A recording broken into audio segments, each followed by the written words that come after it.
Baik, bismillah. Assalamualaikum warahmatullahi wabarakatuh. Waalaikumsalam warahmatullahi wabarakatuh. Selamat sore teman-teman sekalian. Kami ucapkan terima kasih. Selamat datang dalam kegiatan podcast Ramadan.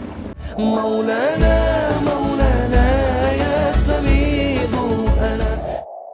Jadi untuk podcast hari ini kita didampingi oleh narasumber kita dari kakak kita, yaitu kakak Laila Afrida Aini SPD. Biasa dipanggil anaknya Kak Laila atau Kak Ila, Kak? Iya. Oke, karena tak kenal maka tak sayang gitu ya teman-teman.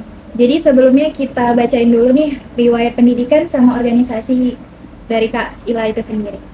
Nah, jadi Kak Laila ini alumni UINSU, Prodi Pendidikan Agama Islam, Stambu 2017. Setelah S1-nya itu kakak mondok di Rumah Quran Ummu Khadijah Bogor ya, Kak? Iya. Selanjutnya itu riwayat organisasi dari Ad-Dakwah Sumatera Utara tahun 2018 sampai 2020. Kemudian dari Lembaga Dakwah Al-Izzah UINSU Sumatera Utara dari tahun 2017 sampai tahun 2021. Sebagai Demisioner Koordinator Departemen Keahwatan Tingkat Universitas. Periode tahun 2021. Nah, moto hidupnya itu hal jazaul ahsan inna ila ihsan. Tidak ada balasan kebaikan kecuali kebaikan pula. Hal jazaul ihsani illal ihsan. Baik, sebelumnya perkenalkan saya Ardifa Marlina Tripertiwi dari Departemen Keahwatan. Jadi mungkin di sini untuk beberapa menit ke depan kita akan sharing-sharing session nih sama Kak Ila gitu ya. Jadi dari tema kita hari ini memaksimalkan 10 terakhir Ramadan gitu ya, Kak. Nah, jadi dari cara kita menemukan Lailatul Qadar itu sendiri, Kak. Sebelumnya menurut Kakak dari Lailatul Qadar itu gimana gitu? Mungkin bisa disampaikan dulu, Kak, secara garis besar. Baik, bismillahirrahmanirrahim. Jadi kalau menurut kakak, Lailatul Qadar itu adalah sesuai dengan yang ada di dalam Al-Quran ya, dimana pengertiannya itu adalah malam yang lebih baik daripada malam 1000 bulan. Jadi malam Lailatul Qadar ini adalah malam yang penuh dengan kemuliaan, keagungan, serta kebesaran dari tanda-tanda kebesaran dari Allah Subhanahu wa Ta'ala. Karena apa? Karena pada malam Lailatul Qadar ini adalah malam yang diturunkannya Al-Quran. Jadi Al-Quran diturunkan pertama kali ke dunia ataupun dari Lauh Mahfuz ke langit dunia gitu. Jadi itu sih pengertian secara garis besarnya. Jadi malam Lailatul Qadar itu kita memperingati di mana turunnya Al-Quran. Iya.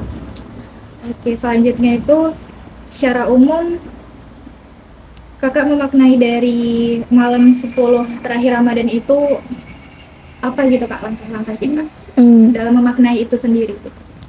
Jadi kita juga sekarang sedang berada di 10 terakhir ya, 10 terakhir di bulan Ramadan, 10 hari terakhir maksudnya. Sebenarnya ada banyak keutamaan ketika kita berada di 10 hari terakhir di bulan Ramadan gitu. Nah, kalau kita ingin mengambil ataupun mendapatkan keutamaan dari 10 hari terakhir itu, di mana di 10 hari terakhir itulah malam Lailatul Qadar, di malam yang ganjil gitu. Rasulullah itu pernah bersabda di dalam sebuah hadis riwayat Imam Bukhari bahwasanya dapatkanlah malam Lailatul Qadar di malam yang ganjil di hari 10 hari terakhir di bulan Ramadan. Nah, jadi terkait bagaimana cara kita memaknai 10 hari terakhir ini, ada juga di dalam sebuah hadis Rasulullah, hadis riwayat Imam Bukhari, yang dikatakan bahwasanya ketika Rasulullah memaknai 10 hari terakhir ini, ketika Rasulullah memaknai 10 hari terakhir, maka ia mengencangkan sarungnya. Dalam artian, beliau bersungguh-sungguh dalam beribadah kepada Allah gitu. Nah, beliau itu menghidupkan 10 hari terakhir itu dengan berbagai macam amalan ibadah yang mendekatkan dirinya kepada Allah Subhanahu wa Ta'ala. Jadi kemudian beliau juga membangunkan keluarganya untuk menghidupkan malam 10 hari terakhir ini dengan berbagai macam amalan ibadah. Nah, ada juga menurut salah satu imam, yaitu Imam Malik, beliau berkata bahwasanya ketika kita menghadapi 10 hari terakhir di bulan Ramadan ini, maka kita dengan kita sholat berjamaah, baik itu sholat isya kemudian berlanjut dengan sholat subuh, maka itu merupakan salah satu cara agar kita bisa menghidupkan malam Lailatul Qadar. Jadi malam Lailatul Qadar itu berada di malam yang ganjil 10 hari terakhir di bulan Ramadan. Jadi kalau pertanyaannya tadi memaknainya itu lebih kepada kesadaran kita dari hati ya kan Kak? Iya. Kemudian meningkatkan ibadahnya. Meningkatkan Sebagaimana ibadah. Rasulullah yang lalu pada zaman dahulu itu senantiasa mengetatkan Amalan ibadahnya. amalan ibadahnya. Selanjutnya, nah tadi kan Kak untuk kita mendapatkan malam Lailatul Qadar itu, tadi Kakak udah ngejelasin ada dari malam-malam ganjil, dari 10 malam terakhir gitu kan. Nah kira-kira tanda-tanda yang lain itu gimana Kak? Jadi kalau menurut yang kakak tahu gitu, tanda-tanda dari adanya malam Lailatul Qadar yang pertama memang dia berada di malam yang ganjil. Kemudian ketika malam itu terjadi maka malam itu tenang gitu dan suasananya hening. Suasananya hening. Iya, suasananya hening. Kemudian cuaca matahari yang tidak panas tapi tidak juga cerah. Maksudnya dia menenangkan lah gitu, nggak membuat kita merasa panas atau merasakan teriknya matahari. Jadi kalau melihat tanda-tandanya seperti itu. Ada lagi banyak tanda-tanda yang lain. Oke, jadi langsung aja ya. Terus dari kita mengetahui Lailatul Qadar itu, kira-kira apa aja yang bisa kita lakukan untuk mendapatkannya gitu Kak? Ya. Jadi kan seperti yang kakak bilang pertama tadi ya, bahwasanya kalau kita ingin mendapatkan malam Lailatul Qadar, maka kita harus menghidupkan 10 hari terakhir tadi, yang mana kita nggak tahu ya kapan terjadinya malam itu, akan tetapi umat muslim diwajibkan atau diminta untuk memperbanyak amalan ibadah, terutama di malam yang ganjil, karena ia datangnya itu di malam yang ganjil di 10 hari terakhir. Nah, adapun yang bisa kita lakukan untuk bisa mendapatkan malam itu, yang pertama kita memang harus mempersiapkan diri dengan berbagai macam amalan ibadah yang mendekatkan diri kita kepada Allah. Kemudian memperbanyak puasa, kemudian memperbanyak berzikir, memperbanyak amalan-amalan sunnah seperti sholat tarawih, kemudian sholat tahajud, sholat malamnya itu diperbanyak, yang awalnya mungkin di bulan biasa kita 2 rakaat ataupun 4 rakaat, ini kita bisa memperbanyak misal 6 rakaat, 8 rakaat atau 10 rakaat dan selanjutnya gitu. Kemudian dengan memperbanyak bertasbih, dengan memperbanyak berdoa dan amalan-amalan yang lainnya. Jadi kita mempersiapkan diri kita dengan memperbanyak amalan ibadah seperti yang pertama tadi, Dek. Jadi ya intinya untuk kita tahu kita itu mendapatkan malam Lailatul Qadar itu yang Kakak bilang tadi kayak kesadaran lebih tenang gitu ya kan Kak. Jadi lebih mendekatkan ke diri kepada Allah, kemudian amalnya ditingkatkan. Iya. Untuk kita harapkan mendapatkan dari malam Lailatul Qadar itu. Iya. Nah, di antara yang 10 malam terakhir itu kan kita nggak tahu gitu ya. Jadi cara untuk mendapatkannya kita berlomba-lomba aja di mana nanti yang dapat sampai kita tenang. Itu feedbacknya itu gitu ya Kak dari malam Lailatul Qadar. Jadi ibaratnya Dek, kalau malam Lailatul Qadar ini adalah pertemuan antara dua cahaya, cahaya dari langit maupun cahaya dari bumi, yang kemudian cahaya itu dapat mendamaikan seluruh umat manusia sampai terbit fajar. Seperti yang dikatakan dalam Al-Quran surah Al-Qadar ayat 5. Bismillahirrahmanirrahim. Salamun hiya hatta matla'il fajr. Kesejahteraanlah dari malam Lailatul Qadar itu sampai terbit fajar gitu. Selanjutnya masuk ke konteks muslimah, seperti yang udah kita ketahui ya kan Kak. Kalau kita mungkin zaman dulu itu kita nonton Upin Ipin gitu ya teman-teman. Nah jadi di situ tokohnya ada Kak Ros ya Kak.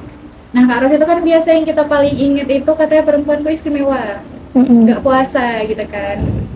Nah gimana kalau misalnya keistimewaan itu kita dapatkan di hari yang istimewa gitu.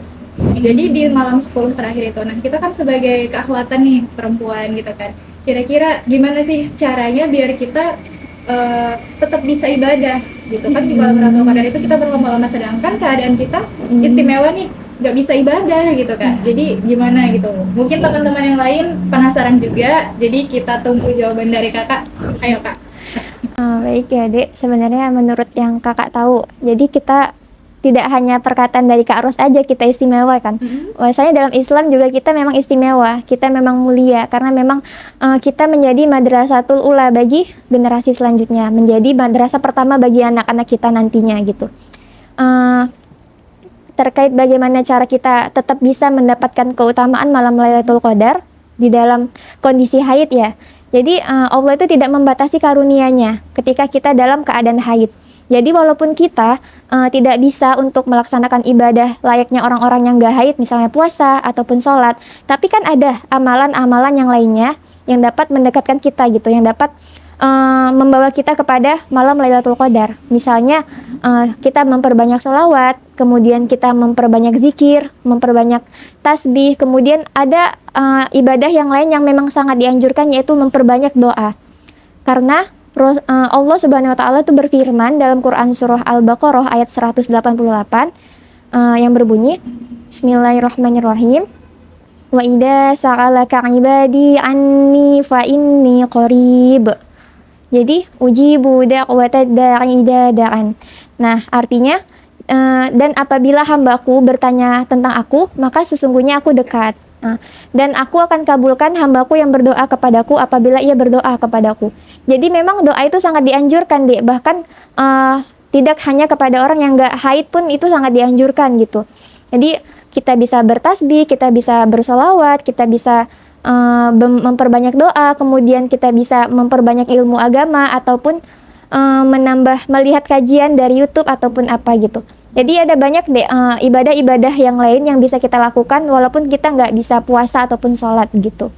Jadi intinya walaupun kita keadaannya istimewa, lagi nggak bisa ibadah gitu kan, tapi dalam artian bukan berarti kita nggak bisa ibadah gitu ya kan. Sebenarnya bahkan ibadah itu, kalau Diva pernah ingat, al-imanu itu fil qalbi, tasdiqul bil qalbi, kemudian ikrar bil lisan, selanjutnya wa amalu bi arkani. Jadi sebenarnya dari amal itu intinya itu dari hati ya kan Kak. Kalau kita udah mau, kita udah sadar niat kita itu mau ibadah, mendekatkan diri kepada Allah, insya Allah bahkan lebih berkah gitu ya kan Kak. Nah jadi mungkin kalau misalnya teman-teman nih yang di rumah gitu kan, ada yang lagi haid ataupun lagi berhalangan untuk bisa beribadah, jadi itu tetap bisa mendekatkan diri kepada Allah dengan cara beribadah seperti yang Kakak sampaikan tadi, kayak zikir, salawat, bahkan doa itu Allah itu suka sama hambanya yang berdoa sama dia gitu. Ada doa yang dianjurkan di 10 hari terakhir yang mungkin semuanya udah pada tahu. Adik tahu nggak doanya? Gimana tuh? Doa yang memang dianjurkan di 10 hari terakhir. Kayaknya belum tahu nih Kak. Belum tahu. Nah jadi kan ketika Aisyah radhiyallahu anha itu pernah bertanya kepada Rasulullah, wahai Rasulullah, kiranya apa doa yang memang pantas aku minta kepada Allah ketika kita berada di malam 10 hari terakhir gitu. Jadi doanya itu Rasulullah menjawab, memperbanyaklah doa Allahumma innaka afuwun karim tuhibbul afwa fa'fu anna ya karim. Jadi yang artinya itu kan sesungguhnya Allah itu adalah zat yang maha pemaaf dan zat yang maha memberi maaf, karenanya maafkanlah aku gitu. Jadi memperbanyak doa itu di malam di 10 hari terakhir di bulan Ramadan gitu. Jadi intinya kalau di bulan Ramadan ini kita lebih ke hati kita kayak sadar gitu kan Kak, biar banyak-banyak ibadah gitu. Selanjutnya kira-kira nih Kak, bisa nggak kita nggak dapetin malam Lailatul Qadar itu? Bisa. Gimana nih kalau menurut Kakak? Jadi kan gak semua, ya kita pasti seluruh umat muslim yang ada di seluruh dunia pasti menginginkan untuk bisa mendapatkan malam itu, tapi Allah itu tidak memberikan malam itu kepada sembarang orang gitu. Hanya orang-orang yang benar-benar bersungguh-sungguh, punya niat yang serta hati yang bersih ingin mendapatkan malam itu gitu. Bahkan orang yang udah benar-benar bersungguh-sungguh pun belum tentu dapat gitu, apalagi orang yang dia tidak punya niat sama sekali gitu ataupun niatnya setengah-setengah. Maaf nih Kak, dipotong. Iya. Jadi sebenarnya ada yang udah bersungguh-sungguh niat tapi belum dapat itu. Berarti Masih ada yang iya, kurang gitu. ada yang kurang. Mungkin masih ada yang amalan ibadahnya mungkin ada yang kurang atau mungkin ada niatnya yang salah gitu. Jadi ya memang semuanya itu memang harus benar-benar gitu dari hati kita, kemudian semuanya harus kita benar-benar lah dek sungguh-sungguhnya itu karena Allah ataupun jauh dari segala hal-hal yang melibatkan dunia gitu. Makanya Kak kayak Diva pernah dengar nih, katanya salah satu kakak kita di LDK juga pernah Diva dengar waktu syuro gitu kan. Jadi katanya kita kalau melakukan ibadah itu jangan nganggap kita tuh udah soleh, udah baik, udah beramal. Kayak udah baik nih aku gitu kan. Malah itu peluang setan untuk buat kita tergoda dan sebenarnya kita niatkan untuk menggugurkan dosa-dosa gitu ya Kak. Iya. Jadi dibalikkan lagi kalau misalnya di malam Lailatul Qadar itu cara kita untuk mengejarnya gitu ya teman-teman. Mungkin bisa kayak kita menyadari kalau selama ini dosa kita udah banyak. Kemudian di malam itu kalau bisa kita muhasabahnya dibanyain, didekatkan diri kepada Allah, banyak zikirnya, banyak doanya gitu ya Kak. Ya dek. Selanjutnya pertanyaan terakhir nih Kak. Nah, menurut pandangan antum atau persepsi dari Kak Ila, gimana cara seorang muslimah yang sedang mengalami masa istimewa seperti mamnu agar tetap bisa istiqomah gitu dalam mendapatkan Lailatul Qadar? Karena kan tadi udah kita bahas juga ya Kak. Kalau dia udah melakukan pun tapi belum tentu itu udah mendapatkan juga walaupun dikejar gitu, masih ada kekurangan gitu kan. Nah, jadi mungkin teman-teman yang lain ada yang lagi haid gitu kan. Terus yang rame-rame aja bareng-bareng ke masjid tapi gak ada tinggalnya, dia lagi nggak sholat belum tentu keterima gitu. Nah, ini yang haid gimana gitu? Mungkin ada nih timbul pertanyaan gitu. Mungkin bisa langsung Kak. Seperti yang kakak bilang tadi bahwasanya Allah itu tidak membatasi karunia-Nya bahkan kepada muslimah yang sedang haid.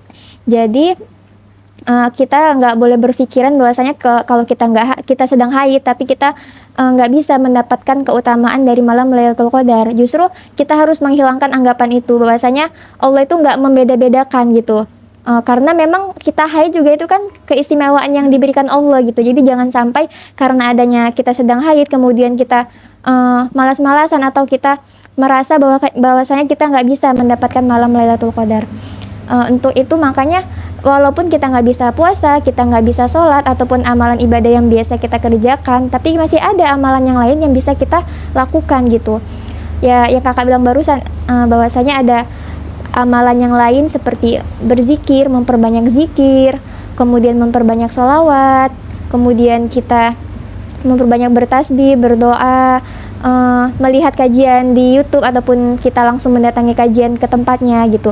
Jadi kita itu memang mengharapkan bisa mendapatkan malam Lailatul Qadar, tapi kalaupun kita belum bisa mendapatkannya berarti memang belum saatnya gitu. Memang belum saatnya Allah izinkan kita untuk bisa mendapatkan malam itu gitu. Jadi walaupun kita belum mendapatkan malam itu bukan berarti kita itu jangan menyesal gitu karena kita udah melakukan amalan ibadah tadi. Justru dengan adanya amalan itu maka itu akan meningkatkan kedekatan kita sama Allah gitu. Dan jangan sampai amalan itu kita kerjakan pas di bulan Ramadan aja, terus pas selesai bulan Ramadan berhenti. Jangan sampai seperti itu. Rugi ya kan? Iya, rugi. Berarti kita niatnya itu cuma sebatas itu aja, nggak niat seterusnya, nggak niatnya tuh nggak lurus karena Allah gitu. Padahal tujuan dari Ramadan itu kita membentuk habit. Iya, kebiasaan. Biar amal kita tuh ditingkatkan.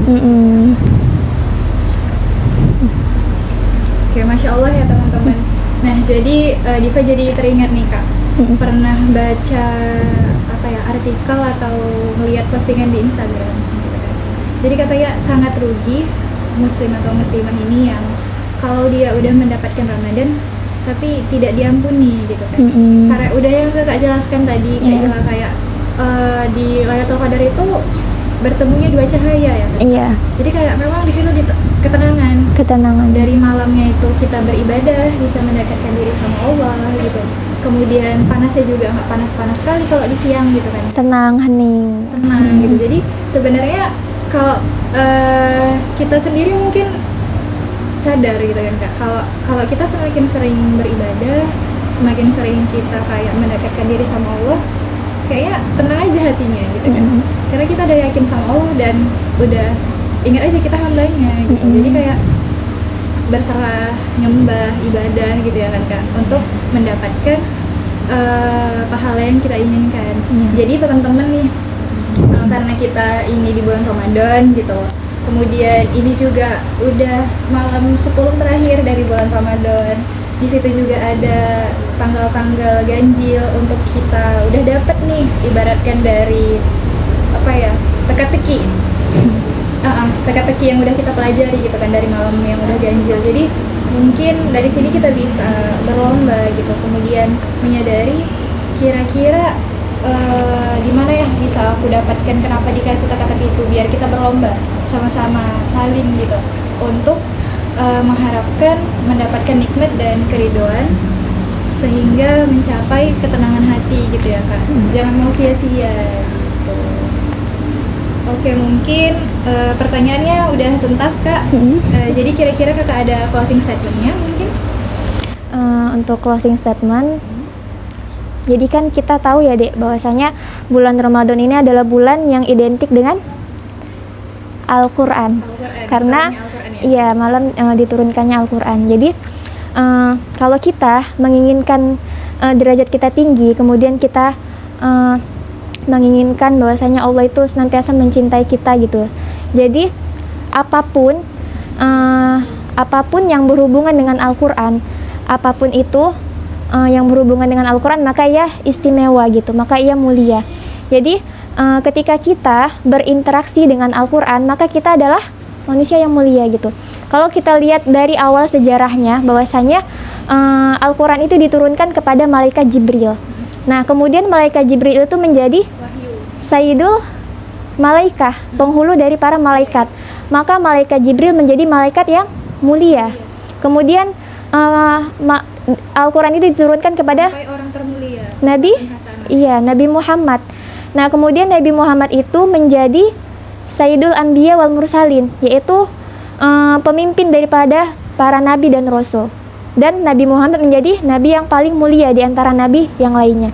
Kemudian Al-Quran itu diturunkan di bulan Ramadan. Maka bulan Ramadan itu menjadi Masya Allah. Kemudian Al-Quran itu diturunkan di malam Lailatul Qadar. Maka malam Lailatul Qadar menjadi malam yang mulia. Masya Allah ya teman-teman. Iya. Terus ke bawahnya lagi, Al-Quran itu diturunkan di kota Mekah. Maka kota Mekah menjadi kota yang paling mulia di seluruh dunia. Iya. Dan yang paling terakhirnya, Al-Quran itu diturunkan kepada kita, umatnya Nabi Muhammad.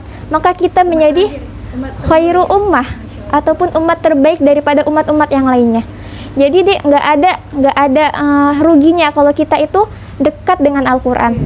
Jadi kesimpulannya, senantiasalah berinteraksi dengan Al-Quran, baik kita mendengarkannya, kemudian membacanya, kemudian menghafalkannya, dan kita mengamalkannya, maka itu akan kembali lagi kepada diri kita. Jadi segala kebaikan yang kita lakukan itu akan kembali lagi kepada diri kita. Seberapa tingginya derajat manusia itu tergantung bagaimana kedekatan dia dengan Al-Quran, seperti itu. Masya Allah ya teman-teman. Nah, jadi karena berkaitan sama Al-Quran, mungkin kita juga akan menyimpulkan sedikit gitu ya Kak, dari panjang lebar lagi. Jadi teman-teman, di malam Lailatul Qadar ini yang kita nggak tahu gitu kapan, tapi udah dapat clue-nya gitu ya. Kalau itu dari malam 10 Ramadan, kemudian yang ganjil gitu kan, hari-hari ganjil. Jadi intinya yuk kita sama-sama gitu kan untuk berlomba-lomba mendapatkan malam Lailatul Qadar itu tadi. Kenapa malam Lailatul Qadar itu mulia? Disitulah turunnya Al-Quran. Bahkan Rasulullah itu nabi yang paling mulia, yang menyampaikan Al-Quran kalamullah itu wahyu. Jibril gitu kan, malaikat Jibril itu juga yang paling mulia di antara malaikat yang lain. Kemudian di bulan yang paling mulianya itu bulan Al-Quran, diturunkannya bulan Ramadan gitu. Nah, jadi sebenarnya Al-Quran nih Masya Allah gitu. Sebenarnya kayak yang kita sama-sama tahu, kita itu hamba. Kita tuh manusia yang diciptakan sama Allah, adanya pencipta gitu. Nah, jadi dalam rangka menciptakan yang diciptakan itu juga ada panduan dari untuk melaksanakan kehidupan gitu. Nah, jadi dari panduannya itu Al-Quran gitu ya kan Kak. Jadi gak ada ruginya sama sekali kalau kita itu jauh dari Al-Quran. Bahkan Al-Quran itu pedoman hidup kita, the way of life gitu ya. Iya. Oke, mungkin itu aja dari podcast Ramadan LDK Winsu. Terima kasih banyak Kak udah mau jadi narasumber kami Iya, Dek. podcast Ramadan ini. Semoga bermanfaat untuk teman-teman sekalian Ya. dan semoga berkah karena semuanya yang kita lakukan bernilai ibadah. Semoga niat kita itu Selalu lurus. selalu lurus dan tidak melenceng gitu ya kan Kak. Mungkin itu saja untuk kegiatan kita hari ini. Saya sebagai moderator mohon maaf apabila ada kesalahan ataupun kehilapan karena sesungguhnya yang datang dan yang baik datangnya dari Allah dan yang salah datangnya dari kami selaku hamba Allah yang baik. Terima kasih, semoga bermanfaat. Wassalamualaikum warahmatullahi wabarakatuh.